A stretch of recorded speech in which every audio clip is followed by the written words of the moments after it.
Bonjour Diane. Bonjour Shaiman. Alors, aujourd'hui, on va parler d'un des plus grands risques de l'intelligence artificielle, les pandémies artificielles. C'est un risque qui est très sérieux. Il y a des gens du gouvernement américain qui sont en train de s'arracher les cheveux sur le sujet pour trouver une solution. L'idée, ça va être d'essayer de comprendre quels sont concrètement les dangers et puis comment est-ce qu'on peut y faire face. Mais avant tout, est-ce que tu pourrais peut-être te présenter succinctement ? Oui, bien sûr. Donc, je suis Diane Le Tourneur. Je suis actuellement en doctorat de microbiologie sur un sujet à l'interface entre bactériologie et cancer. Et sinon, je suis responsable du pôle biorisque d'efficience, qui est une organisation qui s'intéresse notamment à la sûreté de l'intelligence artificielle, au biorisque et plus généralement à ce qu'on appelle recherche impliquée, donc lien entre recherche et société. Et du coup, on parle de pandémie artificielle, mais concrètement, ça consiste en quoi une pandémie artificielle ? Donc il n'y a pas de définition consensus de pandémie artificielle, mais aujourd'hui, dans le cadre de ce podcast, on va définir par pandémie artificielle une pandémie, c'est-à-dire une épidémie qui touche plusieurs continents ou le monde entier, et qui a pour origine soit une fuite de laboratoire, soit un acte malveillant de bioterrorisme, ou même éventuellement un acte militaire utilisant un agent biologique. Et les agents biologiques qui pourraient être utilisés seraient non seulement un pathogène déjà existant et non modifié, ou bien un organisme génétiquement modifié, OGM. Ouais. Et du coup, quel est le rôle de l'intelligence artificielle là-dedans ? Pourquoi est-ce que c'est pertinent de parler d'IA au milieu de tout ça ? Est-ce que l'IA permet d'augmenter, par exemple, la puissance des pathogènes ? Qu'est-ce qu'elle permet de faire concrètement ? Eh bien, si on se place dans un contexte d'actes bioterroristes, on pourrait très bien imaginer que des bioterroristes puissent concevoir un OGM qui serait encore plus dangereux que les pathogènes déjà existants.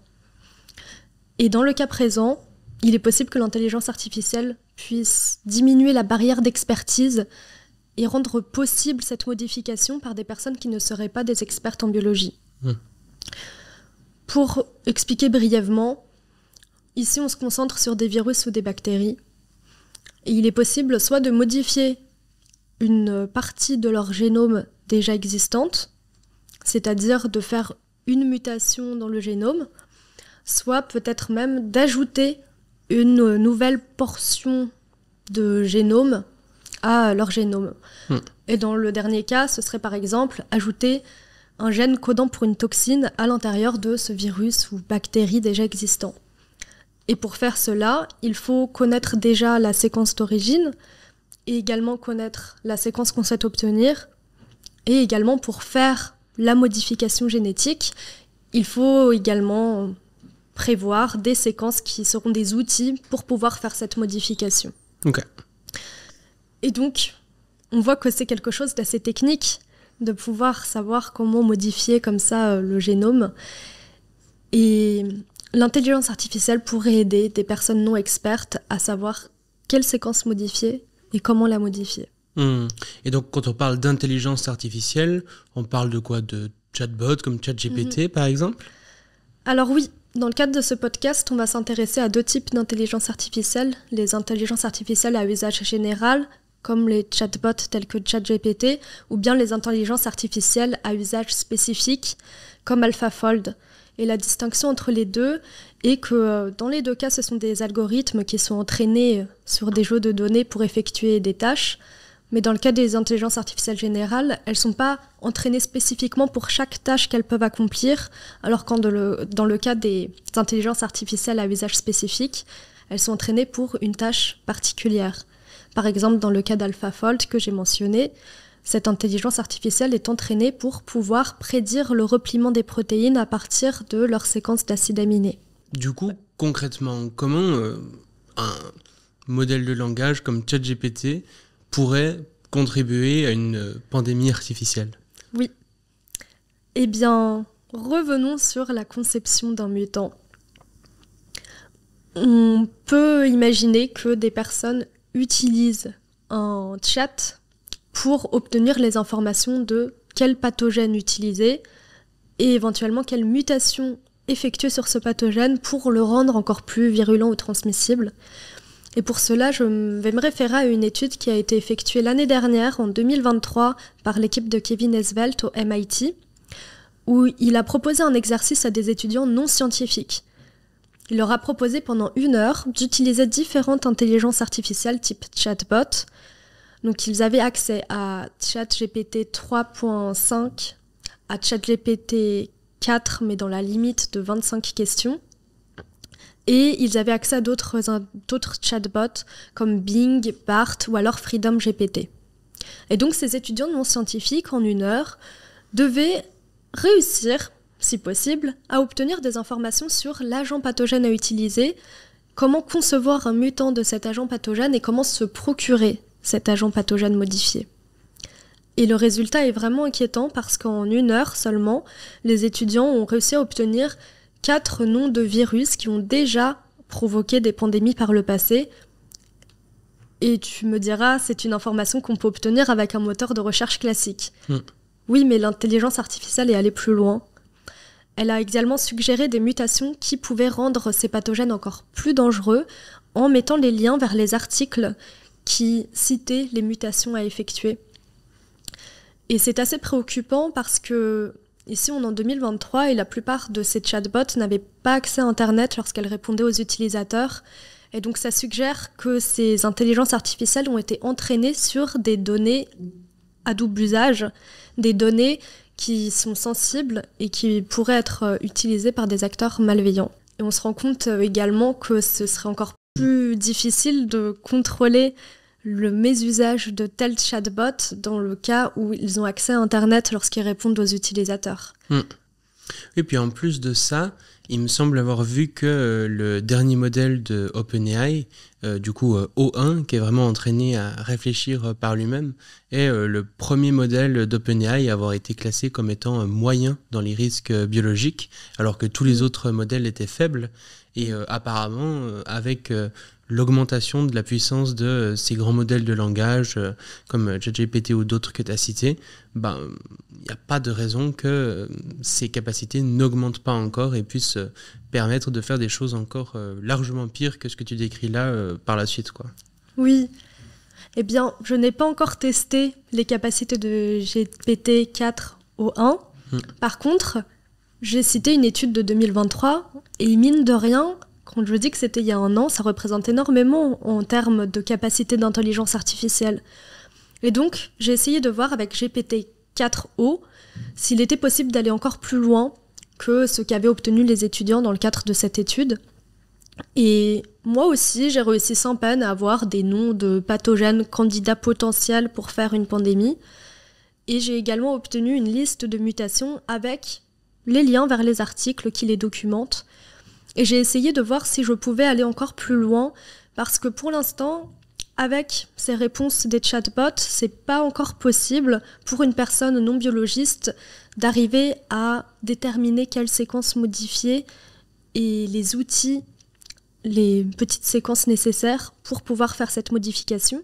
Et j'ai essayé de voir en posant des questions plus précises si je pouvais obtenir vraiment soit directement les séquences, ce qui n'a pas été le cas, soit autre chose que me faire fouiller moi-même dans l'article scientifique, mais heureusement aujourd'hui c'est pas le cas. Ouais. Mais en effet, les LLM, les Large Language Models, c'est-à-dire comme des chatbots, font des progrès vraiment fulgurants et je pense qu'il est très très possible que dans les prochaines années, le chatbot puisse directement fournir la séquence mutée, fournir, c'est-à-dire la séquence ATGC de l'ADN, et que la personne malveillante n'ait même pas besoin de chercher dans les articles scientifiques, mais n'ait juste à faire un copier-coller de ce que fournirait directement le chatbot. Et dans ce cas-là, l'expertise serait vraiment extrêmement diminuée, puisqu'il n'y aurait plus besoin de parler anglais déjà, et ensuite de comprendre comment trouver l'information dans l'article scientifique. Ouais. Et ce qui semble important à dire là, c'est que, en fait, souvent quand on va poser ce genre de questions, les chatbots vont d'abord refuser de répondre. Ils vont dire non, on va pas vous donner des séquences pour faire des virus mortels encore plus dangereux. Mais c'est très très simple à contourner. c'est quand même assez fou d'ailleurs. OpenAI ou des grandes entreprises comme ça investissent des centaines de milliers d'euros, de dollars en l'occurrence, pour entraîner la sécurité de ces modèles. Mais aujourd'hui, il y a ce qu'on appelle des pré-prompts assez simples qui permettent très facilement de dépasser ces barrières de sécurité, ou même quand le chatbot refuse de répondre, il suffit de lui dire quelques informations pour que il réponde quand même, quoi. Donc c'est des barrières de sécurité qui existent mais qui sont vraiment ridicules pour quelqu'un qui voudrait vraiment commettre un acte bioterroriste, quoi. Oui, là en l'occurrence, pour obtenir les informations sur les mutations, je n'ai vraiment pas eu besoin de me cacher et de changer un peu ma demande pour contourner les systèmes de sécurité de l'intelligence artificielle. Mais je pense que plus tard dans le podcast, on aura un exemple dans lequel j'ai dû utiliser ce type de méthode pour avoir des informations. Si vous aimez ce podcast, n'hésitez pas à me soutenir financièrement en passant par les liens en description. Vous participerez ainsi à rendre accessible au plus grand nombre des sujets pourtant complexes et méconnus. Chacun de vos dons me permettra de vous proposer les contenus les plus qualitatifs possibles. Merci d'avance de votre soutien. Et du coup, au-delà de ces chatbots, tu parlais aussi d'IA spécialisées. En l'occurrence, du coup, à quoi ça ressemblerait, quelles sont ces IA, et puis qu'est-ce qu'elles permettent de faire? Oui, donc on pourrait utiliser en effet pas seulement des chatbots, mais également des IA spécialisées. Et là, je pense notamment à AlphaFold, qui a été développé par DeepMind, comme j'ai mentionné précédemment. C'est une intelligence artificielle qui permet, à partir de la séquence d'acides aminés de la protéine, de prédire comment elle se replie dans l'espace, sa structure tridimensionnelle. Et c'est un outil vraiment puissant qui a permis des avancées énormes dans le domaine de la biologie, avec des applications potentiellement médicales ou même pour la recherche fondamentale, parce qu'en connaissant la structure tridimensionnelle de la protéine, on peut mieux comprendre comment fonctionnent certaines thérapies, peut-être en trouver de nouvelles, comprendre les interactions protéine-protéine, et plus généralement comprendre mieux la fonction des protéines ou essayer de la deviner si on ne la connaît pas déjà avec des méthodes expérimentales. Donc ça, c'est AlphaFold, utilisé par des personnes non malveillantes. Mais comme la plupart des technologies, elles pourraient également être détournées vers un but qui n'est pas le but légitime initialement pensé par les créateurs de AlphaFold. Et donc des personnes malveillantes pourraient très bien utiliser AlphaFold pour prédire quelle mutation pourrait rendre la protéine plus pathogène, soit plus virulente. Enfin, ce serait pas la protéine qui serait plus virulente, ce serait le micro-organisme qui produit cette protéine qui pourrait peut-être devenir plus virulent. Ou encore, avec cet outil d'intelligence artificielle spécialisée, il serait possible également de prédire quelle mutation pourrait rendre la protéine non reconnaissable par les traitements existants ou non reconnaissable par les tests diagnostiques. Ce serait vraiment un énorme problème, mais tout de même, je vais apporter un petit bémol, puisque c'est pas si facile que ça d'interpréter les structures tridimensionnelles qui sont fournies par AlphaFold. C'est pas tout d'avoir une structure de protéines, il faut savoir encore l'interpréter. Et cela continue à requérir une certaine expertise en biologie moléculaire. Et donc dans ce sens-là, l'intelligence artificielle pourrait aider des bioterroristes qui auraient de bonnes connaissances en biologie moléculaire, mais pas baisser la barrière d'expertise pour leur rendre cette technologie accessible à des non-biologistes. Et de plus, même en connaissant la structure, le repliement de la protéine, c'est nécessaire de faire des vérifications expérimentales parce que les changements structurels d'une protéine ne se traduisent pas forcément par des changements fonctionnels. Et donc, il y a beaucoup d'expériences en laboratoire qui seraient nécessaires pour vraiment confirmer les nouvelles propriétés de cette nouvelle protéine. Même si on pourrait s'imaginer que des bioterroristes n'aient pas besoin de faire de telles vérifications, peut-être qu'ils pourraient concevoir beaucoup de mutants, en faire un mélange, et tant que ça marcherait, ils seraient sûrement contents, sans forcément savoir quel mutant est responsable des effets. Ouais.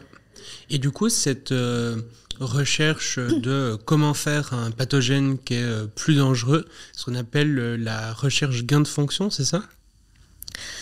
Alors, personnellement, j'aime pas beaucoup le terme gain de fonction et je vais expliquer pourquoi. Déjà, c'est parce qu'il y a 2 définitions qui sont assez fréquemment utilisées pour ce même terme. Il peut être utilisé soit de manière restrictive, définition restrictive si je puis l'appeler ainsi. C'est le gain de fonction qui désigne des expériences qui visent à augmenter la virulence ou la contagiosité d'un agent pathogène. Et souvent, la justification pour ce type d'expérience, c'est d'essayer d'anticiper les mutations qui pourraient survenir dans la nature et peut-être ainsi d'avoir des traitements en avance ou de développer plus rapidement des traitements. Mais comme vous voyez, c'est assez controversé, la justification de telles expériences, parce qu'il y a beaucoup de manières dont un pathogène pourrait évoluer dans la nature et c'est difficile d'anticiper parmi toutes les mutations possibles lesquelles vont effectivement survenir. Et donc on n'a pas envie de créer beaucoup de mutants potentiellement encore plus dangereux que ceux qui circulent dans la nature. C'est un pari assez risqué, on va dire. Donc c'est ça, c'est vraiment pas seulement des acteurs malveillants qui font ces recherches, c'est vraiment des laboratoires qui font ces recherches parce qu'ils pensent à quelque part faire des actions bénéfiques en faisant ça, mais selon toi en tout cas ça pourrait être relativement dangereux. Je vais finir quand même sur le côté terme gain de fonction. Là j'ai vraiment décrit quelque chose qui fait assez peur. Après ce terme est aussi utilisé de manière plus générale pour dire qu'on rajoute une nouvelle fonction à un organisme. Et dans ce cas-là, avec cette définition, presque n'importe quelle recherche pourrait être qualifiée de gain de fonction, même des choses qu'on fait quotidiennement en laboratoire, comme rajouter une protéine fluorescente, une molécule fluorescente à une protéine. Techniquement, ce serait du gain de fonction. Et aussi, ce terme ne plaît pas énormément parce qu'on s'attend à ce... on imagine, dès qu'on dit ce terme, qu'on a les fonctions initiales et qu'on rajoute une nouvelle fonction. Alors qu'en fait, on a les fonctions initiales et dès qu'on rajoute une nouvelle fonction, souvent, on perd aussi une ou une partie des fonctions initiales. Okay. Par exemple, l'une des expériences gain de fonction avec la définition restrictive, c'est de faire des passages successifs d'un agent pathogène sur des cellules, par exemple des cellules humaines, pour voir si cet agent pathogène peut muter et devenir infectieux pour ces cellules humaines alors qu'il ne l'était pas initialement. Et dans ce cas, on gagne une fonction. L'agent pathogène, par exemple le virus, peut devenir infectieux pour ces cellules humaines, mais souvent, il perd de l'infectivité, l'infectiosité pour les cellules pour lesquelles il était infectieux au départ. Okay. Donc plutôt que le terme gain de fonction, nous préférons à efficience utiliser le terme pathogène à potentiel pandémique. C'est beaucoup plus clair et ça regroupe moins de types d'expériences différentes. Au moins, on voit le type d'expérience dont on parle. Et du coup, ça veut quand même dire qu'il y a effectivement des laboratoires qui font des recherches pour rendre ces pathogènes plus dangereux et ça peut être dangereux de faire ça, quoi. Oui. Je peux citer 2 exemples avec, pour chaque exemple, la représentation d'un type d'expérience qui semble vraiment controversé et problématique.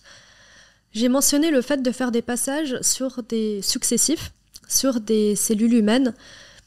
Et en fait, il y a 2 équipes indépendantes en 2012 qui ont pris le virus de la grippe H5N1 qui normalement est très peu transmissible entre humains. Et ils ont fait des passages successifs sur des furets.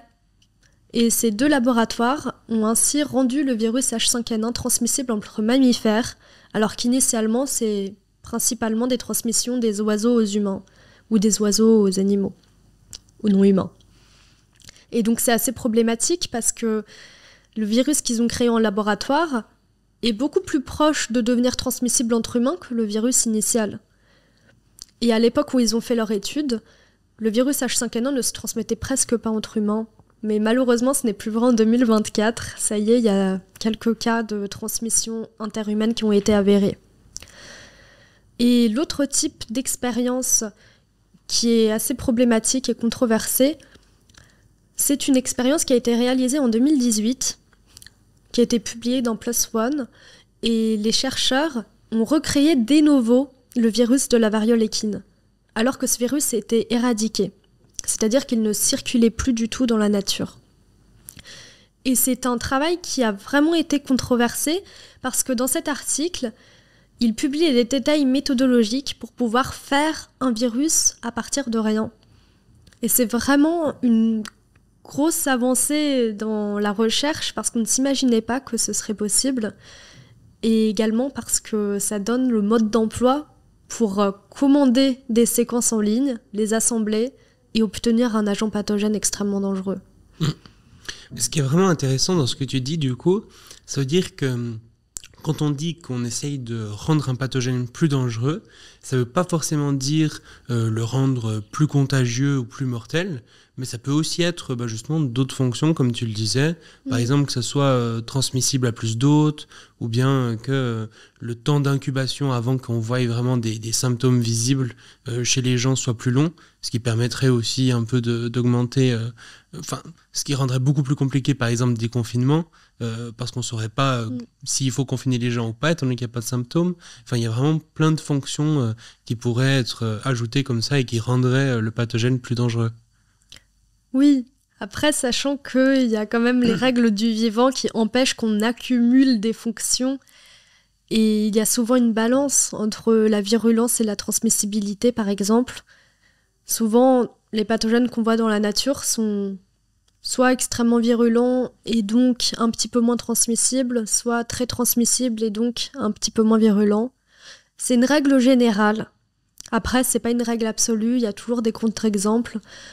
Un contre-exemple qui me vient en tête, c'est le virus de l'hémorragie du lapin, qui, au cours du temps, a eu tendance à devenir encore plus virulent, parce que ce virus se transmet via un vecteur qui est une mouche et qui se nourrit sur le sang des carcasses. Et donc ce virus est à la fois virulent et à la fois assez transmissible. Et du coup, si ça c'est des virus naturels, est-ce qu'avec des virus qu'on modifierait justement, ce serait possible de faire une sorte de super virus extrêmement mortel, extrêmement contagieux, qui soit sur plein d'hôtes différents. Enfin vraiment, si une personne bioterroriste par exemple voudrait faire le virus le plus dangereux, est-ce que ça serait possible un tel virus ou pas particulièrement ? Alors je réfléchis à quelles informations donner, j'ai pas envie de donner forcément un mode d'emploi pour faire un virus extrêmement dangereux. Moi je pense qu'il est peu probable quand même d'arriver avec un même virus à être à la fois extrêmement contagieux et extrêmement mortel. Notamment parce qu'il faut imaginer que le virus est une entité extrêmement petite, donc on peut pas non plus ajouter beaucoup de choses parce qu'il n'y aurait pas la place en fait dans ce qu'on appelle une capside protéique qui renferme le génome. Donc je suis assez dubitative sur le fait de faire un super virus. Et également ce qui va déterminer qui peut rentrer dans tel ou tel type de cellule, ce sont principalement les protéines qui sont exprimées à la surface de cette capside. Et on ne peut pas mettre tous les types de protéines correspondant à toutes les espèces du monde sur un minuscule virus comme ça. Et donc là, ce qui est intéressant, c'est que tu nous as parlé d'une part d'intelligence artificielle spécialisée qui pourrait justement permettre de rendre potentiellement certains pathogènes plus dangereux. D'autre part, des chatbots qui permettent de baisser le niveau d'accessibilité pour avoir accès à tout un tas d'informations sur comment faire des attaques bioterroristes. Mais du coup, une fois qu'on a ces informations, est-ce que ça sert vraiment à grand chose ? Dans le sens où j'imagine qu'on ne peut pas avoir un virus par la poste, quoi. Donc comment passer de simplement l'aspect informationnel à un truc où j'ai un virus chez moi et je peux le lancer dans la nature si je veux, quoi. J'ai envie de répondre oui et non. Parce qu'avec l'exemple que j'ai donné d'expérience de gain de fonction avec la définition restrictive, les scientifiques ont pu créer un virus à partir de choses qu'ils ont reçues par la poste. Donc on a vu précédemment que l'intelligence artificielle peut permettre d'aider des non-spécialistes à savoir quelles séquences commander par la poste. Mais ensuite, auprès de qui les commander ? Il existe des industries qui sont spécialisées dans la création d'ADN synthétique Et donc on peut auprès de ces industries envoyer nos séquences et ils renvoient l'ADN synthétique qui correspond à ces séquences. Et heureusement, il existe un consortium pour vérifier la nature des séquences commodées. Ça s'appelle en anglais International Gene Synthesis Consortium, IGSC. Et environ 80% des industries qui proposent ce type de service appartiennent à ce consortium. Donc vérifient la nature des séquences commandées. Notamment, elles doivent refuser les commandes si les séquences correspondent à la variole humaine, par exemple, ou à d'autres virus extrêmement dangereux ou toxines. Mais pour les 20% restants, c'est assez incertain s'il existe des contrôles. Et dans une autre étude de l'équipe de Kevin Esvelt, une étude a été réalisée pour voir si ces contrôles sont suffisants. Ainsi, ils ont effectué ce qu'ils ont appelé des camouflages des séquences dangereuses pour voir si, avec ce camouflage, ils étaient capables de passer au travers des processus de contrôle des industries qui appartiennent à ce consortium. Et la nature des séquences commandées était des séquences qui normalement devraient être refusées par ces industries puisque c'était les séquences de la grippe espagnole de 1918 et de la ricine, une toxine très dangereuse. Et avec leur technique, ils ont pu avoir presque 100% des commandes qui ont été acceptées et livrées. Après, il faut garder à l'esprit que leur technique de camouflage nécessite quand même de bonnes connaissances après au laboratoire pour pouvoir revenir à la séquence initiale qu'ils souhaitaient commander. Mais tout de même, ça signifie que les contrôles sont insuffisants et également que l'intelligence artificielle, encore une fois, pourrait aider à cette étape. Ce que j'ai mentionné précédemment, que même si aujourd'hui c'est pas possible qu'un chatbot fournisse directement la séquence à utiliser pour faire un mutant, dans le futur ce sera extrêmement probable, et il est probable que de la même manière, l'intelligence artificielle puisse fournir la séquence camouflée de manière à ce qu'elle puisse passer au travers de ces processus de contrôle. Mais là, je présente quand même la manière un peu compliquée où il faut savoir manipuler des séquences génétiques et des séquences d'ADN. Mais en fait, ce serait beaucoup plus simple de tout simplement commander auprès d'industries qui n'effectuent pas de contrôle. Et en effet, là, cette fois, je me réfère à la première étude de l'équipe de Kevin Esvelt où il avait demandé à des étudiants non spécialistes de faire des requêtes pendant 1 heure auprès de chatbots. Et donc, dans cette étude, ils ont demandé comment se procurer les séquences que leur avaient conseillées les chatbots. Ils ont obtenu la liste des industries qui effectuent des contrôles de séquences d'ADN. Mais heureusement, ils n'ont pas obtenu directement une liste de noms d'industries qui n'effectuent pas les contrôles. Et c'est encore vrai aujourd'hui parce que j'ai essayé de voir si avec GPT-4o, je pouvais obtenir ces informations. Et heureusement, je n'ai pas réussi. Donc pour ce qui est des commandes, il semblerait que l'intelligence artificielle ne diminue pas énormément la barrière d'expertise. A priori, elle pourrait aider dans le futur à mieux choisir les séquences à commander ou à faire des séquences qui pourraient passer au travers des processus de contrôle. Mais par contre, il faudrait encore avoir l'expertise au laboratoire pour manipuler les séquences d'ADN. Ok, mais ça veut dire que ce ne serait pas du tout faisable à la maison par un bioterroriste, par exemple. Ça dépendrait du niveau d'expertise du bioterroriste. Par rapport à d'autres types d'armes, il est estimé que le coût de création d'une arme biologique est relativement faible par rapport aux autres. Et là, je me réfère au rapport numéro 2046 de l'Assemblée nationale par le député Jean-Yves Le Déaut, qui en 2005 avait fait ce rapport « La place des biotechnologies en France et en Europe ». Et non seulement il a estimé que le coût de création d'une arme biologique était relativement faible, mais également que le niveau d'expertise requis était relativement aisé à acquérir et que n'importe quel étudiant en biologie moléculaire, après quelques années d'études, était capable de concevoir lui-même les mutants de virus ou de bactéries. Donc ici, on est en 2005. Et en 2005, il est estimé que c'était un étudiant, je pense, en master de biologie moléculaire qui pourrait manipuler lui-même ces outils. Mais je pense pas que ce soit exclu le fait qu'un bioterroriste se forme spécifiquement à ce type de manipulation génétique et sans forcément comprendre les théories derrière. Ça me semble tout à fait envisageable qu'une personne de base non biologiste puisse se former intensivement sur ce type de technique et réussir à les effectuer. Même si pour le moment, on n'a aucun exemple d'acte bioterroriste qui aurait été effectué avec un OGM. Mais dans le futur, ça semble quand même plus plausible. Mais du coup, pour les effectuer, il faut vraiment un gros laboratoire avec plein d'équipements extrêmement chers, ou bien ça peut être fait à la maison avec des trucs pas chers. C'est relativement accessible, hein. On n'a pas forcément besoin d'énormes matériels. Après, si jamais des bioterroristes souhaitent pouvoir produire des toxines à grande échelle, il leur faudrait des gros fermenteurs et ça me semble peu plausible qu'ils l'installent dans leur garage. Mais on parle de plus en plus de science de garage parce qu'en effet, ça coûte pas extrêmement cher de commander les séquences ou d'avoir le matériel pour pouvoir les manipuler, comme des incubateurs ou d'autres choses nécessaires à la culture de bactéries ou bien de cellules. Donc, j'ai pas envie de donner des ordres de grandeur de coût, ni de donner plus de détails sur le matériel nécessaire, mais c'est relativement accessible et je pense que c'est possible que des bioterroristes puissent avoir accès à ce genre de choses. Et on a des exemples, en fait. Je peux en donner un.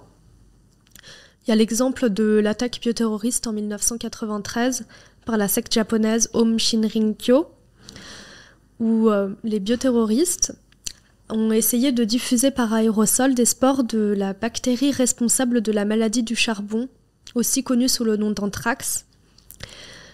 Et ils ont effectué cette attaque à Kameido, près de Tokyo.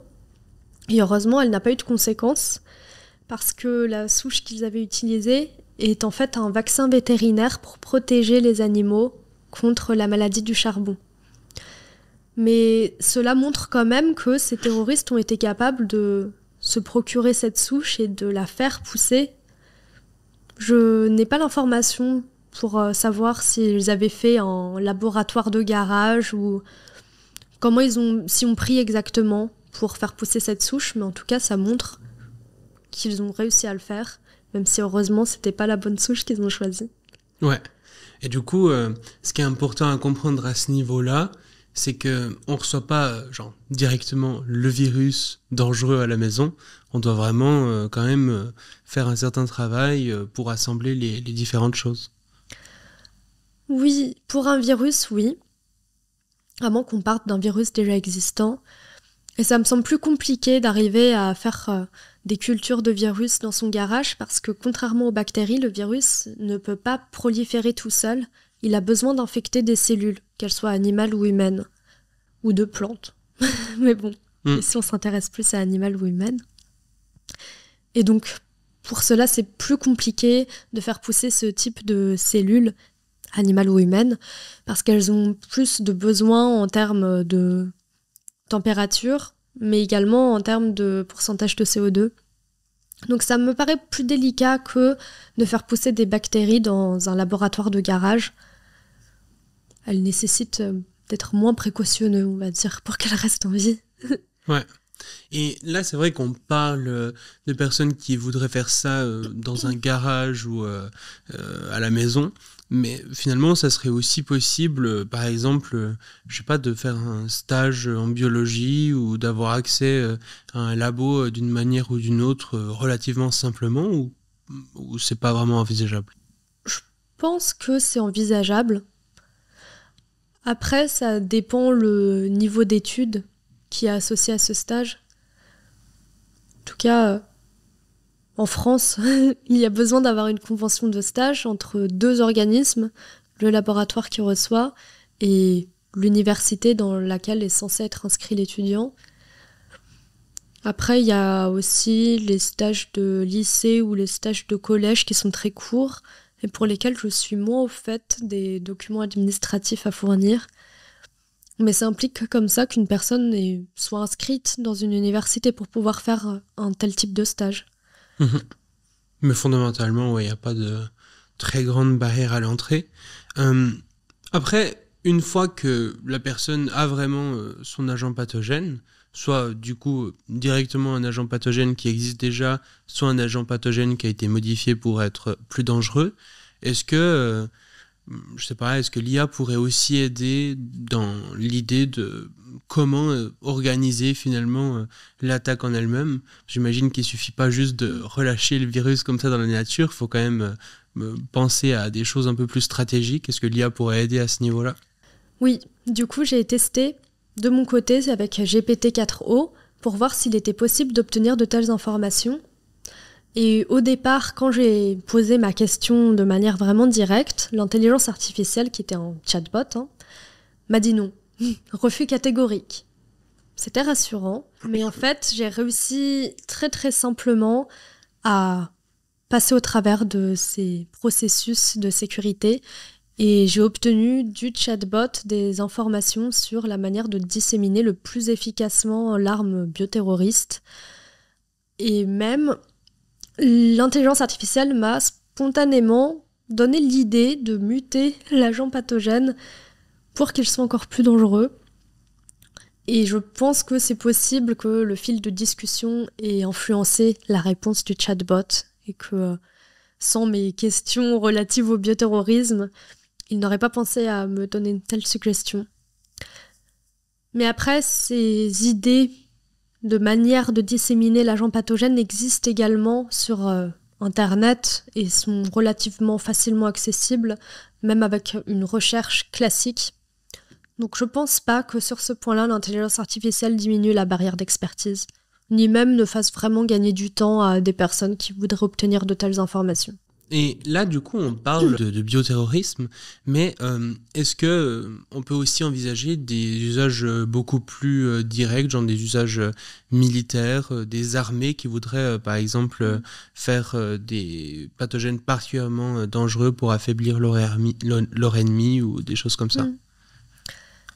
Eh bien, il a eu par le passé des protocoles comme ça, nationaux, de création d'armes biologiques. Je pense notamment à Biopreparat de l'Union soviétique ou encore à l'armée de l'Irak pendant la guerre du Golfe de 1990-91 qui avait rempli des missiles de toxines botuliques.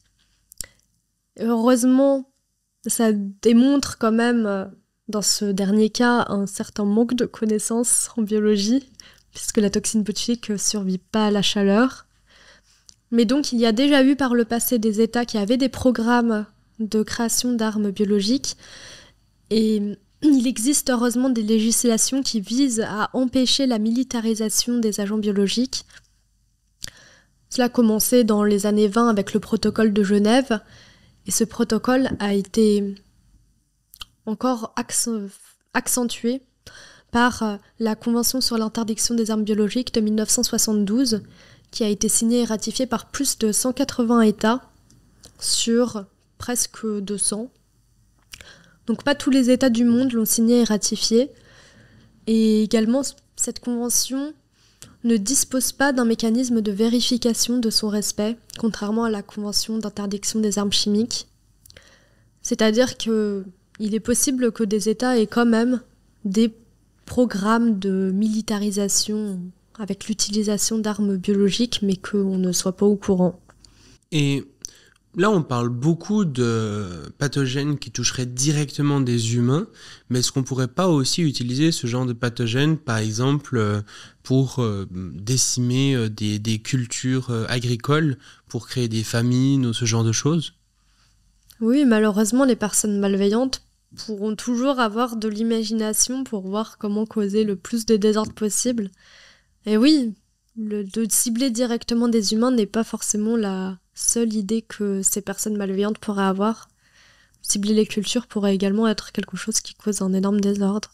Donc là, on a parlé de bioterrorisme et d'usage militaire, mais comme je le mentionnais juste avant, il y a aussi l'aspect, simplement, est-ce que le pathogène, le virus, pourrait s'échapper d'un laboratoire, surtout si c'est un virus qui a été amélioré pour être encore plus dangereux. À quel point est-ce que ça, c'est quelque chose d'envisageable? Donc, premier constat, les cas de fuite de laboratoire sont en diminution, heureusement. Mais il n'y a pas énormément d'études qui documentent ce type d'événement.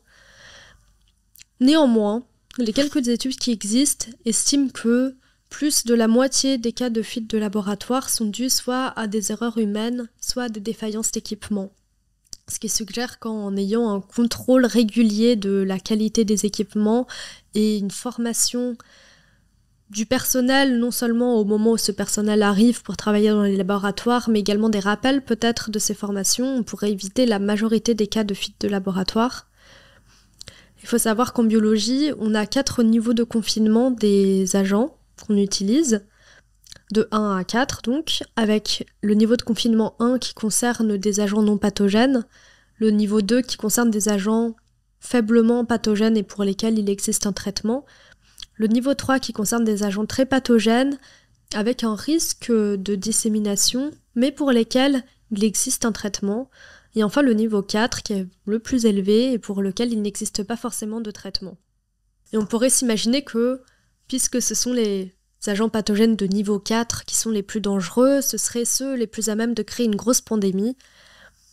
Mais ils sont manipulés vraiment dans des conditions extrêmement sécurisées, où les manipulateurs sont dans une combinaison hermétique qui sont en surpression. Et il est très très peu probable qu'il y ait une fuite depuis un laboratoire de niveau P4, notamment parce que la majorité des cas de contamination depuis un P4 seraient dus à des coupures que l'expérimentateur remarquerait directement, et donc l'expérimentateur pourrait s'isoler et ne causerait pas d'épidémie. Le risque de fuite de laboratoire qui pourrait causer une épidémie semble plus élevé pour des laboratoires de niveau 3 ou 3+. Même si encore une fois, avec des personnels bien formés et des équipements non défaillants, le risque semble assez faible. Et ici, on peut distinguer également le fait de se contaminer du fait vraiment de causer une épidémie, parce que ça implique que non seulement on se contamine, mais qu'en plus, peut-être on ne le remarque pas, et aussi que ce soit un pathogène avec une transmission interhumaine, ce qui n'est pas forcément le cas de tous les pathogènes qu'on manipule. Et j'imagine que dans des circonstances particulières, ça pourrait peut-être être plus dangereux aussi. Par exemple, je ne sais pas si c'est en temps de conflit, si le laboratoire se prend une bombe, est-ce que ça peut être dangereux? Ou bien, je ne sais pas, un tsunami, un tremblement de terre ou des choses comme ça, est-ce que ça pourrait pas entraîner des fuites de laboratoire? Oui, c'est quelque chose d'assez préoccupant, le fait que les laboratoires de niveau P4 ne soient pas forcément dans des zones isolées. Parfois, ils sont au milieu de grandes villes et ne sont pas forcément dans des zones où les conditions géopolitiques sont calmes. Avec la crise de Covid-19, de plus en plus de pays veulent se doter de laboratoires qui peuvent manipuler des agents pathogènes extrêmement dangereux. Et la multiplication des lieux et des personnes qui ont accès à de tels pathogènes augmente les risques qu'il puisse y avoir un accident ou un incident. Et cela est déjà arrivé, j'ai dit que les fuites de laboratoire étaient rares, mais il y a quand même quelques exemples qui existent. Je pense notamment à la grippe H1N1 de 1977. C'était une grippe assez particulière par rapport aux grippes saisonnières parce qu'elle touchait de manière principale les personnes plus jeunes de moins de 30 ans, alors que d'habitude la grippe touche plus les personnes âgées. Et lorsque le génome de cette grippe a été aligné avec les génomes des grippes précédentes, de manière inattendue, elle n'était pas plus proche de la grippe de l'année précédente, 1976, mais au contraire, elle était plus proche des grippes des années 50. Et il est très très probable que cette grippe de 77 soit due à une fuite de laboratoire, d'un laboratoire qui étudiait la grippe H1N1 des années 50. Même si c'est pas 100% sûr, c'est l'hypothèse la plus plausible. Et cette potentielle fuite de laboratoire a quand même causé 700 000 morts. Et récemment, on a vécu la pandémie du Covid-19. Est-ce qu'on sait aujourd'hui à quel point c'est probable que ce soit une fuite de laboratoire ou pas? Est-ce que c'est juste des théories complotistes ou est-ce que c'est quand même potentiellement pris au sérieux? C'est une théorie prise au sérieux. Après, je ne vais pas faire de prise de position sur l'origine de la Covid-19, notamment parce que je ne suis pas experte en virologie. Mais les deux hypothèses principales, en effet, sont soit fuite de laboratoire, soit un événement naturel avec un passage depuis la chauve-souris, peut-être vers une espèce intermédiaire non identifiée encore. Aujourd'hui, on n'a toujours pas la réponse. Non, et peut-être qu'on l'aura jamais. Mais au fond, est-ce que c'est très important de savoir si pour cette crise, c'était une fuite de laboratoire ou un phénomène naturel? Je ne sais pas. La crise est passée et je pense qu'il faut en tirer des leçons et prendre au sérieux les deux hypothèses, que ce soit un phénomène naturel ou une fuite de laboratoire. Cela implique d'améliorer notre gestion des épidémies, voire pandémies. Peut-être également de faire de la prévention des épidémies plutôt que de faire de la réponse une fois que l'épidémie est déjà survenue. Et un truc qui m'a étonné dans ce que tu as dit aussi, c'est le fait que justement c'est quand même très probable que des grands modèles de langage aient été entraînés sur potentiellement des choses sur lesquelles on aurait préféré qu'ils ne soient pas entraînés. Et ça vient peut-être aussi du fait que, je sais pas, il y a une grande culture peut-être de la science ouverte aussi en biologie, à quel point ça peut contribuer à ça. Et à quel point, justement, est-ce que c'est vraiment une bonne idée que d'entraîner ces grands modèles de langage sur ce genre de données, quoi? Je pense que déjà, avant l'avènement des grands modèles de langage, il pouvait y avoir un débat sur le fait de mettre en libre accès des séquences de toxines extrêmement dangereuses ou bien de pathogènes extrêmement dangereux.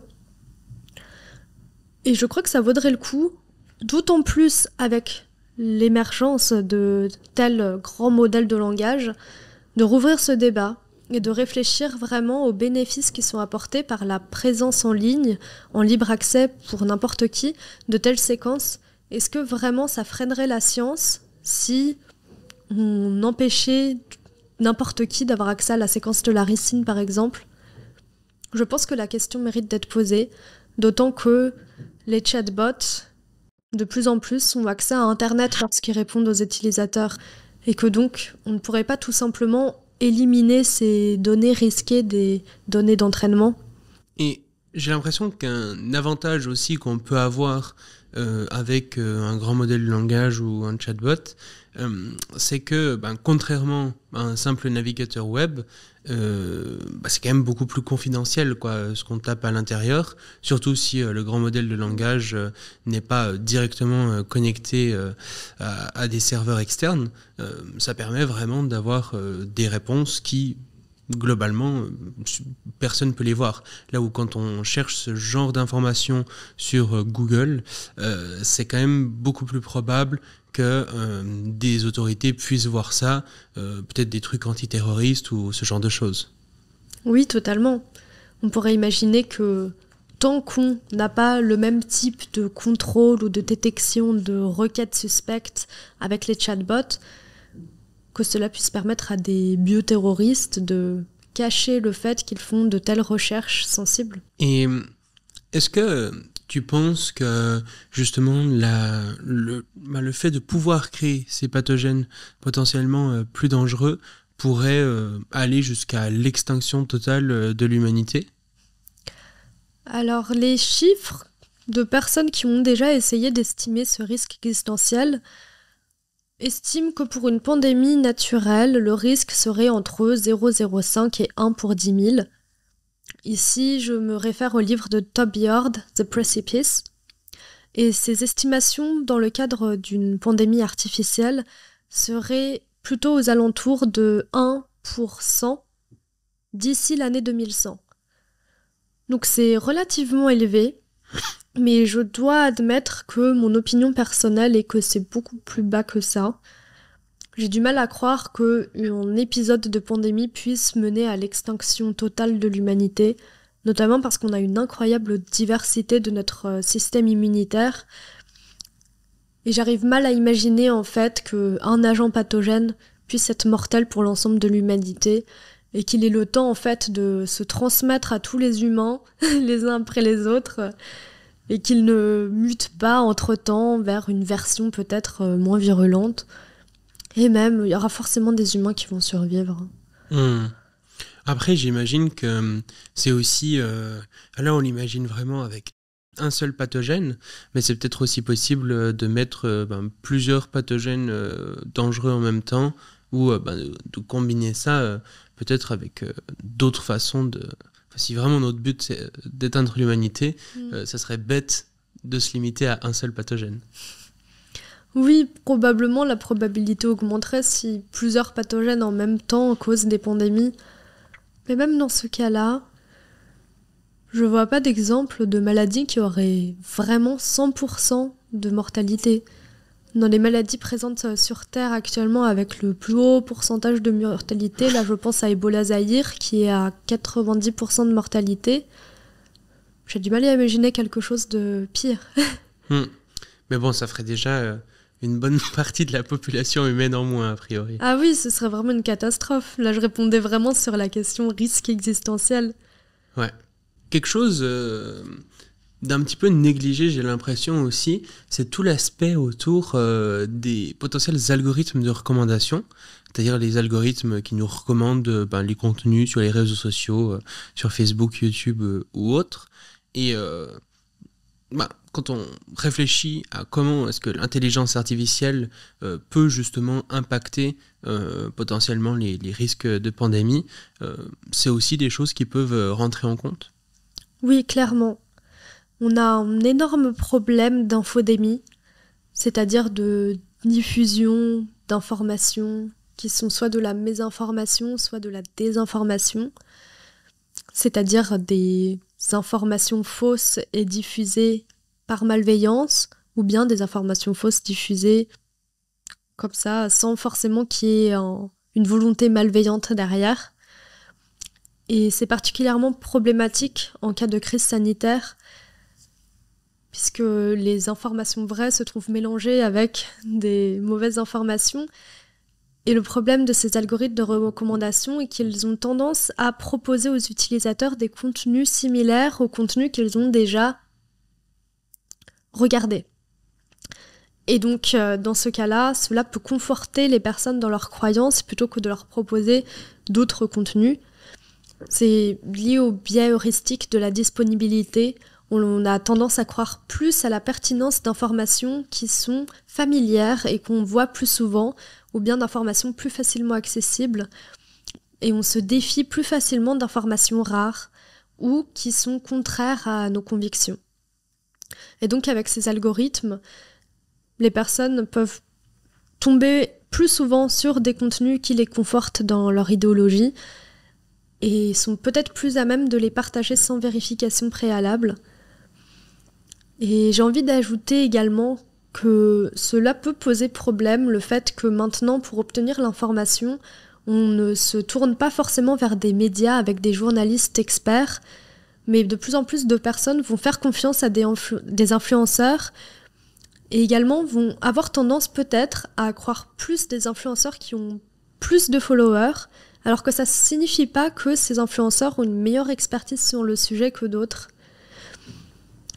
Et il me semble que ça rentre en ligne de compte avec ces histoires d'algorithmes de recommandation, puisque ces algorithmes peuvent recommander des contenus extrêmement visionnés, mais pas forcément visionnés parce que la personne a le plus d'expertise sur tel ou tel sujet.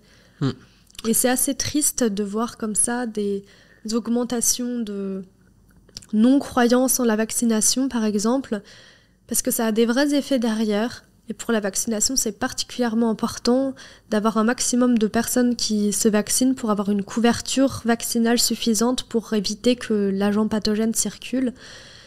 Et dans le cadre de la rougeole, il faudrait avoir, en théorie, 95% de la population vaccinée pour éviter que le virus circule, mais on n'est qu'à 80%. Et on a observé entre 2016 et 2019 une augmentation de 50% de la mortalité liée à la rougeole. Ouais. Je trouve que on l'a beaucoup vu aussi pendant la pandémie de Covid-19, quoi, avec des désinformateurs sur YouTube, sur Facebook, un peu partout, qui amassaient parfois des centaines de milliers de vues, quoi, et qui incitaient directement à ne pas se vacciner, qui disaient que les autorités mentaient, qui mettaient massivement en avant ce genre de contenu qui, évidemment, incite à ne absolument pas respecter tous les protocoles mis en place et pensés pour faire face à la pandémie en question, quoi. Oui, je pense qu'il y aura dans les prochaines années, et en fait, il faudrait le faire dès maintenant, un vrai travail sur les dynamiques d'information, également pour permettre de fournir aux utilisateurs des informations fiables et d'éviter d'avoir comme ça des informations vraies noyées au milieu d'informations erronées ou non vérifiées. Et c'est vraiment un gros problème aujourd'hui parce que il me semble qu'une information fausse circule globalement 6 fois plus rapidement qu'une information vraie. C'est souvent aussi des informations qui vont être mêlées à beaucoup d'émotions, notamment de colère, d'indignation. Et la colère et l'indignation, c'est l'émotion la plus efficace si on veut être mis en avant par les algorithmes de recommandation. Donc c'est particulièrement préoccupant. Et au-delà de l'aspect purement désinformation sur qu'est-ce qu'il faudrait faire, ce qu'il ne faudrait pas faire, ou bien sur quelles sont concrètement les conséquences de telle ou telle maladie, est-ce qu'elle est vraiment dangereuse ou pas, il y a aussi un aspect, plus profond presque, c'est l'aspect un peu d'élitement de la confiance envers les autorités qui se fait petit à petit, même sur tout un tas d'autres sujets où, étant donné que les contenus sont de plus en plus polarisants, on va avoir des algorithmes qui finalement accompagnent une sorte de déclin démocratique et puis une perte de confiance envers les autorités qui est évidemment catastrophique en temps d'épidémie. Je pense qu'on a pas mal appris déjà de la crise de Covid-19 et que l'un des phénomènes dont on s'est rendu compte, c'est que quand, pour certaines données, on est en train de construire les connaissances scientifiques, c'est extrêmement difficile de les communiquer et de pouvoir dire « pour l'instant on ne sait pas » ou alors « pour l'instant ceci est une hypothèse ». Et quand le grand public n'a pas de réponse à une question, c'est extrêmement tentant d'aller croire une personne qui dira « moi je sais, moi j'ai la réponse ». Et c'est dans ce cas-là qu'on peut avoir des pseudo-experts qui vont avoir une certaine aura auprès de personnes qui sont en quête de réponses, en quête de vérité, lorsque les scientifiques n'ont pas encore obtenu la vérité parce que les temps sont longs et qu'il faut faire pas mal de vérifications expérimentales pour être sûr de ce que l'on affirme. Et je pense également que le grand public soit s'est rendu compte que la science ne donne pas la vérité mais donne des hypothèses qui sont la théorie dominante jusqu'à ce que d'autres données viennent le réfuter ou le modifier. Et ça n'a pas été facile de découvrir ça. La science ne donne pas la vérité. La science donne des hypothèses. Et c'est vraiment un manque de culture scientifique qui fait qu'on a eu ce manque de communication, en fait, entre les personnes qui n'avaient pas cette culture scientifique et les personnes qui l'avaient. Il y a aussi beaucoup de personnes qui vont dire que finalement, ok, peut-être que tout ce qu'on a dit jusque-là est vrai, l'intelligence artificielle peut augmenter le risque de pandémie et peut aussi faire des pandémies qui seraient plus dangereuses que des pandémies naturelles classiques, des pathogènes qu'on peut voir dans la nature, mais que ça va aussi permettre finalement de l'autre côté de développer des vaccins, des traitements beaucoup plus rapides. Et donc finalement, d'un côté oui, ça augmente l'attaque, mais que ça augmente aussi la défense. Donc finalement, est-ce qu'on se retrouverait pas un peu avec une sorte d'équilibre des forces ? Alors déjà, même avant l'avènement de l'intelligence artificielle, on a vu que c'était beaucoup plus rapide d'obtenir des traitements contre les agents pathogènes. Pour obtenir un vaccin, il faut déjà avoir identifié l'agent pathogène. Et dans ce sens, l'IA peut en effet nous permettre d'analyser les séquences plus rapidement. Mais déjà avant cet avènement, on a réussi à réduire drastiquement le temps nécessaire avant d'obtenir le séquençage complet de l'agent pathogène. Je pense notamment au temps qu'il a fallu pour obtenir la séquence du VIH. L'échantillon avait été transmis au laboratoire en 1983 de Luc Montagnier et de Françoise Barré-Sinoussi. Et il leur avait fallu 15 jours pour pouvoir déterminer qu'il s'agissait d'un rétrovirus, un type de virus dont le génome est un ARN et qui ensuite le rétrotranscrit en ADN. Et ensuite, cet ADN peut s'insérer dans notre génome. Donc 15 jours pour cela. Et ensuite, le séquençage complet du VIH1 avait été effectué en 1985, donc 2 ans après. Et il avait fallu attendre encore quelques années avant d'avoir le séquençage complet du génome du VIH2. Et plus récemment, en 2014, le virus Ebola avait été séquencé en 2 semaines. Et encore plus récemment, en 2020, le virus SARS-CoV-2 responsable de la Covid-19 avait été séquencé en seulement quelques jours. Donc ça, c'est avant l'avènement des algorithmes d'intelligence artificielle. On voit qu'on est passé là de 2 ans à quelques jours. Et je pense qu'on peut s'attendre à ce que ce soit encore réduit, avec des analyses beaucoup plus rapides grâce à l'IA. Donc là, c'est la première étape, identifier le pathogène, et ensuite, pour concevoir le vaccin, là par contre, je vais devoir freiner un peu l'enthousiasme, parce que ça prend du temps et que certains délais sont absolument incompressibles. Lorsqu'on conçoit un nouveau vaccin, il faut d'abord tester son efficacité sur des cellules en culture, et ensuite sur des modèles animaux, souvent souris puis primates non humains. Et une fois que tout cela a été testé, il y a les étapes cliniques, ici en 3 phases, avec une première phase sur un groupe de moins de 100 personnes pour vérifier que le vaccin n'est pas toxique et qu'il n'a pas d'effet secondaire majeur. Et ensuite, en phase 2, le vaccin est testé sur davantage de personnes, plusieurs centaines, afin de vérifier son efficacité et d'adapter la dose à inoculer. Et enfin, en phase 3, des milliers de personnes reçoivent le vaccin et ainsi on confirme l'absence d'effets secondaires et l'efficacité. Et pour tous ces tests, l'intelligence artificielle ne pourra pas vraiment nous aider à réduire les délais. Elle pourra aider ainsi à réduire les délais pour identifier l'agent pathogène et probablement aussi pour concevoir le vaccin, mais pas pour les étapes de validation avec les phases précliniques puis cliniques. Et donc si on imagine qu'un agent bioterroriste avec l'intelligence artificielle peut concevoir plus rapidement son agent pathogène, eh bien il aura parfaitement le temps de le lâcher dans la nature et qu'il fasse énormément de dégâts avant qu'on obtienne le vaccin qui pourra protéger les personnes. On imagine que l'épidémie sévit le temps qu'on fasse les tests précliniques puis cliniques. Ouais, d'autant plus qu'après, il faut encore produire le vaccin et l'administrer à la plus grande partie de la population possible, quoi. En effet, après, certaines personnes pensent que l'intelligence artificielle pourra aider pour les aspects logistiques à déterminer des meilleurs chemins d'approvisionnement et des meilleures stratégies de distribution, de traitement et de vaccins. Peut-être qu'on sera aidé par l'IA sur ce point-là, mais en effet, cela prend du temps également et requiert pas mal d'organisation.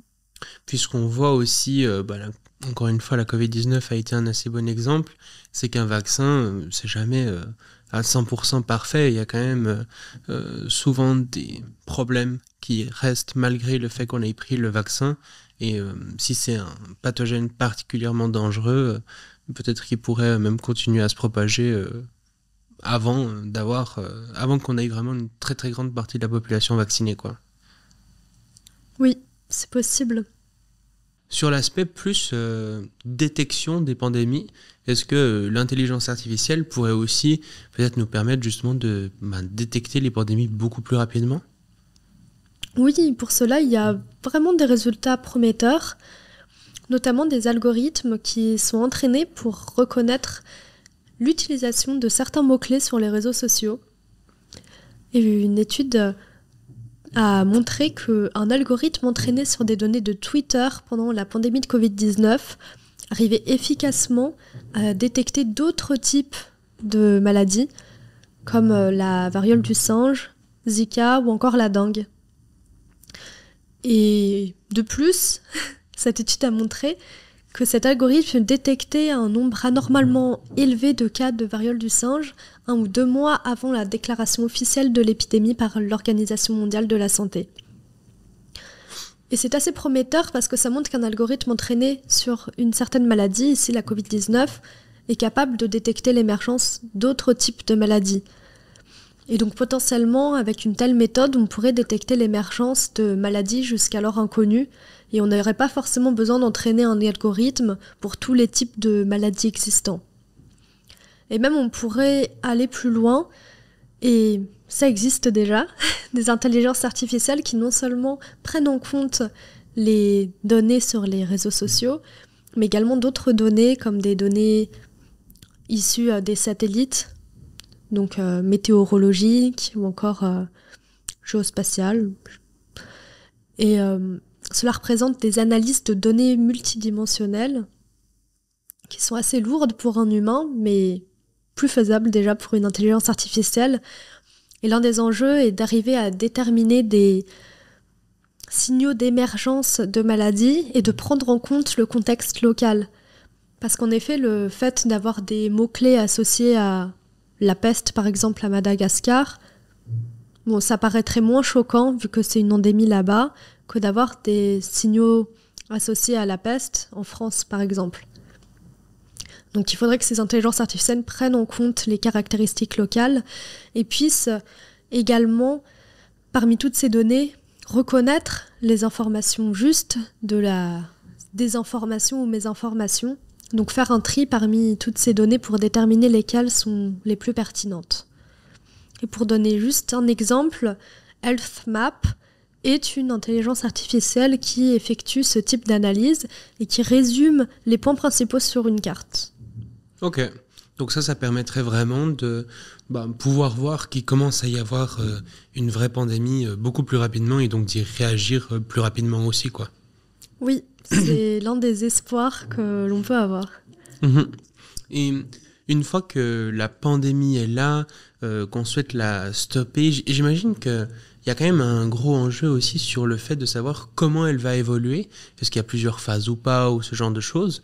Est-ce que l'IA pourrait aider à ce niveau-là? En effet, les algorithmes d'intelligence artificielle pourraient aider aussi pour la modélisation des épidémies. Après, sur ce point, il semble que le facteur le plus limitant au développement de modèles grâce à l'intelligence artificielle soit la qualité des données d'entraînement. En effet, les données sur les dynamiques épidémiologiques sont parfois avec des données erronées ou bien des données manquantes, et cela résulte en un jeu de données qualifié de bruité, ce qui diminue la qualité de modélisation de l'intelligence artificielle.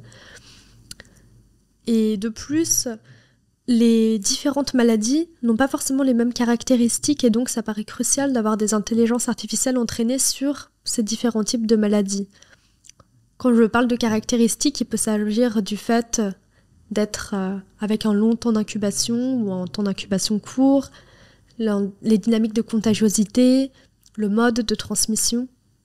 Donc tous ces paramètres qui sont à prendre en compte et qui doivent figurer dans les données d'entraînement des modèles, sinon ils risquent de faire des prédictions vraiment pas très fiables pour des maladies pour lesquelles ils n'auraient pas été entraînés. Et du coup, là, on a beaucoup parlé aussi d'armes biologiques, mais est-ce que l'intelligence artificielle pourrait aussi aider, par exemple, avec des molécules chimiques ou d'autres choses? En effet, un algorithme qui s'appelle Megacine avait été développé pour pouvoir identifier de nouvelles molécules thérapeutiques.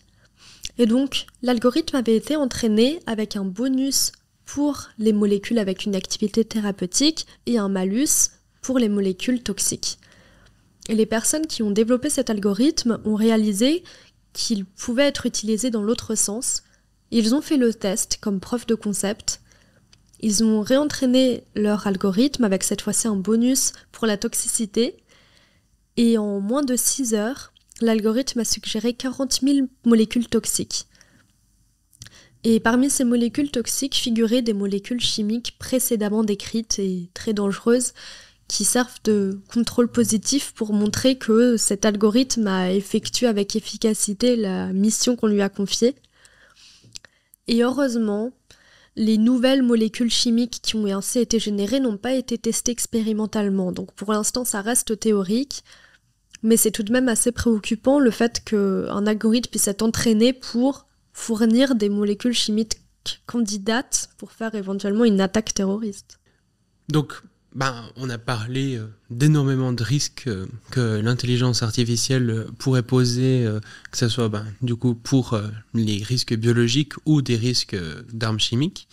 En tout cas, d'un point de vue biologique, est-ce que tu aurais des recommandations? Qu'est-ce qu'on pourrait faire concrètement pour éviter les catastrophes dont on a parlé dans cet épisode?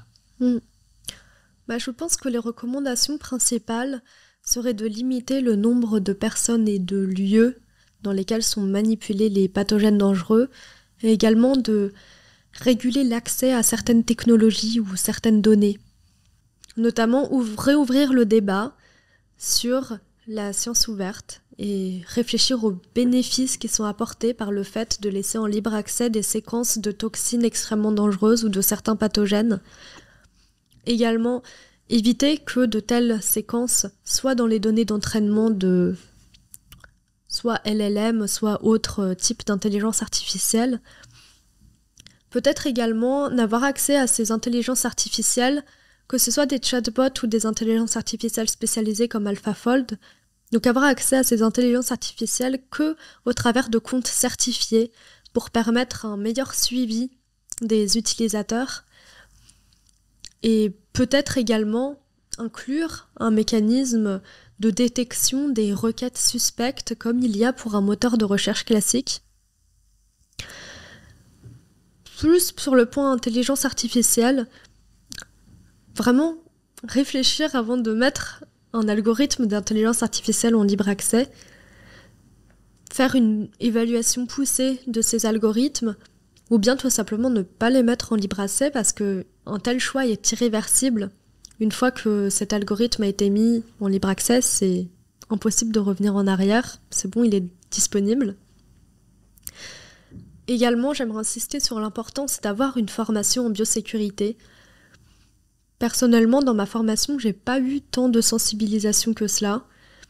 Et je rejoins parfaitement la recommandation du Conseil national consultatif pour la biosécurité qui recommande d'avoir des formations aux recherches duales à risque, mais qui englobe le sujet qu'on a traité aujourd'hui. Et je pense que ce serait vraiment très bénéfique d'avoir une formation obligatoire dans les écoles doctorales, au même titre que les formations obligatoires qu'on a déjà pour l'éthique et l'intégrité scientifique. Et enfin, je recommanderais également d'avoir un dialogue régulier entre les politiques et les experts en intelligence artificielle et en biosécurité, parce que les technologies évoluent extrêmement rapidement et il est crucial que les politiques soient à jour sur les capacités des technologies et peut-être même également soient au courant des prospectives qui sont à attendre pour le futur. Et je recommande pour les personnes qui veulent avoir plus de détails sur les recommandations spécifiques à l'intelligence artificielle de lire le livre numérique du CESIA, le Centre pour la sécurité de l'intelligence artificielle. Oui, et puis ce qui me semble vraiment important à rappeler sur la partie recommandation au niveau de l'intelligence artificielle, c'est que comme on l'a dit, pour l'instant, on arrive déjà à faire des choses avec les modèles actuels, mais plus ces modèles vont se développer, plus ils vont devenir puissants. Et puis, comme tu l'as très bien rappelé, on est vraiment dans une course à la puissance qui fait qu'on risque d'arriver à des modèles beaucoup plus performants relativement rapidement. Plus ces modèles seront performants, plus ils posent de risques a priori. Déjà, d'un point de vue des informations qu'ils peuvent donner, mais aussi d'un point de vue de la sécurité, parce que pour l'instant, on a quand même un peu l'impression que plus les algorithmes sont puissants, plus c'est difficile de les contrôler et puis de mettre les freins qu'on souhaite mettre. Et d'un point de vue on parlait aussi de tout l'aspect algorithme de recommandation. Il y a tout un tas d'initiatives, je pense par exemple à Tournesol, qui est une association qui vise à faire des algorithmes de recommandation qui seraient beaucoup plus démocratiques et qui justement ne mettraient pas en avant juste des choses qui confirment les gens dans leurs croyances ou réduisent la démocratie, ce qui serait quand même assez chouette. Et finalement, du coup, la question que je pose à tous mes invités, si tu étais sur une scène avec un micro dans la main et que tu pouvais transmettre ton message à l'humanité entière qui se trouve face à toi, qu'est-ce que tu aimerais leur dire ? C'est une question compliquée, une lourde responsabilité. Je pense que je leur rappellerai le fardeau des maladies infectieuses, que ce n'est pas un dû d'avoir une médecine aussi performante qu'aujourd'hui, et qu'on n'a jamais eu en fait une médecine aussi performante qu'aujourd'hui, et que ce serait assez naïf d'imaginer qu'on va continuer à avoir que du progrès, et que les progrès qu'on a déjà eu aujourd'hui sont des acquis. En effet, il faut garder à l'esprit que la plupart des avancées qu'on a eues sont grâce à l'antibiothérapie au siècle dernier et grâce à la vaccination. Et c'est extrêmement triste de constater qu'aujourd'hui, les deux commencent à être moins efficaces pour des raisons différentes. Pour la vaccination, on a déjà mentionné un peu avant la défiance des personnes envers les vaccins. Et c'est important aussi de garder à l'esprit que on se vaccine, même si on ne voit plus les maladies, et que c'est pas parce qu'on voit plus les maladies qu'il ne faut plus se vacciner. C'est grâce à la vaccination qu'on ne les voit plus. Et en ce qui concerne l'antibiothérapie, malheureusement, le mésusage des antibiotiques conduit à une augmentation du nombre de bactéries qui sont résistantes aux antibiotiques. Et d'ici 2050, il est possible que l'antibiorésistance devienne la première cause de mortalité au monde. Donc, il faut continuer les efforts, il faut être solidaire, et je conseillerais vraiment aux personnes de se renseigner pourquoi est-ce qu'elles se défient de certains traitements, pourquoi est-ce qu'elles pensent telle ou telle chose, et de faire l'effort de regarder les arguments du parti adverse, et de faire l'effort de regarder ces arguments avec un œil bienveillant, pour vraiment comprendre pourquoi certaines personnes ne pensent pas comme nous. Et j'espère vraiment qu'on va continuer à aller vers une ligne de progrès. Et j'espère qu'on arrivera à utiliser l'intelligence artificielle pour améliorer encore la médecine. On a parlé beaucoup des risques aujourd'hui, mais il faut garder à l'esprit également tous les bénéfices que ça a apporté en médecine, entre autres. Et j'espère qu'on va continuer à être solidaires et à avancer vers un futur meilleur. Un message que je ne peux que rejoindre. Merci beaucoup Diane pour cette interview. Merci beaucoup pour l'invitation, Shaiman.